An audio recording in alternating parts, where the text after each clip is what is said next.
पाऊस पडा. माझे नाव पूर्वा पांडुरंग तोरे. मी इयत्ता दुसरी ब मध्ये शिकत आहे. माझ्या शाळेचे नाव राजा शिवशक्तीमध्ये प्राथमिक विद्यालय करावे.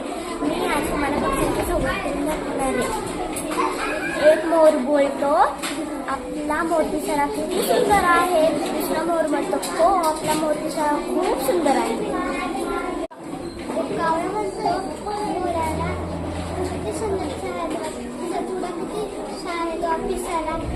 म्हणतो कावळ्याला, किती छान आहे. कावळा म्हणालो, मी काळे मला तू आले सगळी बघायला. माझे नाव ओवी अर्जुन शेडगे. मी आता दुसरी ब मध्ये शिकत आहे. माझ्या शाळेचे नाव राजा शिवछत्रपती प्राथमिक विद्यालय. ए मुली इकडे बघ ना, मी किती वरडतोय. मुलगी म्हटली, ए थांब जरा.